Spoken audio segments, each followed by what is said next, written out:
안녕하세요. 책 읽는 치어리더입니다. 오늘은 아주 재미있는 꿀잼 소설 두 권을 가지고 왔는데요. 가제가 노래하는 곳의 저자는 생태학자인 델리아 오원스인데요. 이른이 가까운 나이에 처음 출간한 첫 번째 소설이라고 합니다. 리즈 위더스푼의 북클럽에 선정돼서 대박난 책입니다. 첫 소설이 이렇게 대박나기는 참 어려운데 정말 대단한 작가입니다. 저는 이 책을 자기 전에 읽다가 중간에 덮지 못해서 밤새서 다 읽은 소설인데요. 책이 너무 슬퍼서 아침에 일어나니 눈이 퉁퉁 부어 있더라고요. 저는 이 소설을 읽고 혹시 저자가 직접 경험한 자서전이 아닐까 하는 의심을 하게 됐는데요. 그만큼 장면 하나하나가 마치 제가 눈앞에서 본 것처럼 느껴졌었습니다. 나의 아름다운 고독의 저자는 크리스틴 해나인데요. 제가 정말 재미있게 보았던 나이팅게일의 작가이기도 합니다.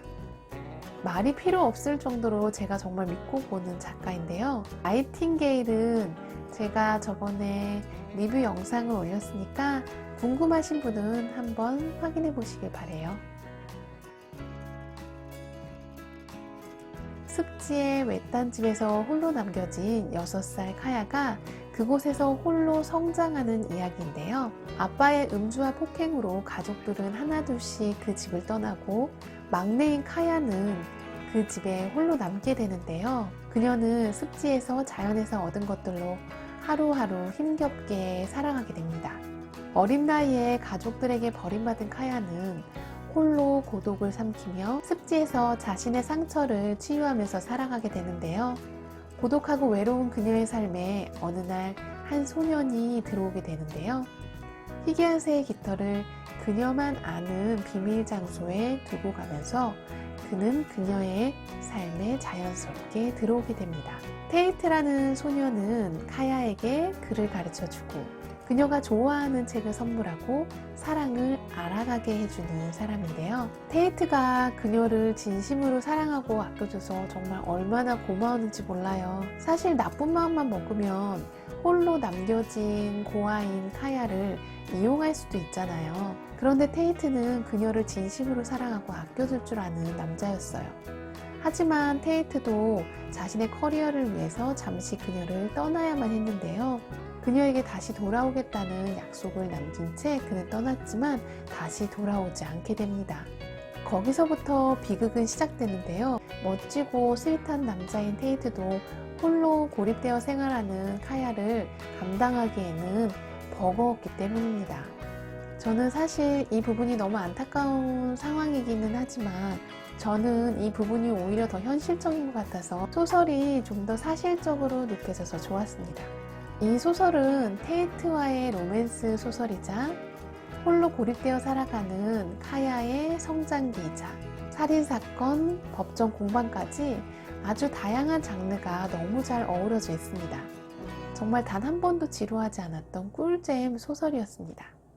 나의 아름다운 고독은 16살 레니가 알래스카라는 추위와 위험이 도사리고 있는 지역으로 삶의 터전을 옮기게 되면서 시작되는데요. 레니의 아빠는 베트남 참전 포로로 있다가 돌아온 후에 화를 조절하지 못하는 장애를 겪게 됩니다. 아빠의 계속되는 음주와 엄마에 대한 폭행 때문에 레니는 하루도 마음이 편한 날이 없이 눈치를 보며 살게 되는데요. 어느 날 레니는 아빠가 엄마를 폭행하는 장면을 보고 이러다 아빠가 엄마를 죽일 수도 있겠다는 두려움에 엄마와 함께 도망쳐야겠다는 계획을 세우게 됩니다. 알래스카라는 새로운 곳에서 그녀는 첫사랑을 만나게 되는데요. 매슈는 그녀에게 대학을 함께 가자고 설득합니다. 하지만 그녀의 아버지는 매슈를 싫어하게 되고 그녀와 매슈가 만나는 것을 필사적으로 반대하게 되는데요. 아빠의 눈을 피해 매슈를 만나고 사랑을 점차 키워가게 되면서 그녀는 자신의 삶도 달라질 수 있고 자신의 뜻대로 인생을 살고 싶다는 생각을 하게 됩니다. 그녀는 아빠로부터 엄마와 함께 탈출을 할 수 있을까요? 그리고 자신이 사랑하는 매슈와 행복하게 잘 살 수 있을까요? 알래스카라는 배경 때문에 읽는 내내 손발이 시릴 것 같은 한기를 느꼈는데요. 더운 여름날 보면 정말 시원하겠다라는 생각이 들었습니다. 역시 크리스틴 해나의 책은 절대 저를 실망시키는 법이 없는 것 같아요. 단숨에 빠져드는 이야기의 흡입력과 반전 또한 대단했는데요. 재미있는 소설을 찾고 계신다면 한번 읽어보기를 권해드립니다. 가족들이 다 떠난 상황에서 고독과 외로움을 느낀 카야와 가족들이 있음에도 고독과 외로움을 느낀 레니. 과연 둘 중 어느 상황이 더 나을까요? 요즘 저는 소설에 정말 푹 빠져 있는데요. 소설이 주는 재미도 있지만 또 읽으면서 새로운 깨달음도 주는 것 같아요. 소설을 읽으면서 나라면 어땠을까를 자연스럽게 생각하게 되면서 저를 좀 더 알아가게 되는 것 같아요.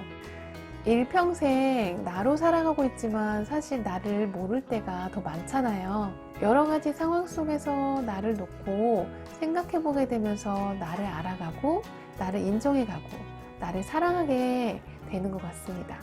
그리고 소설 속의 복잡한 인간관계 속에서 사람들과의 연결, 소통, 관계를 어떻게 맺어야 되는지에 대한 팁도 얻는 것 같아요.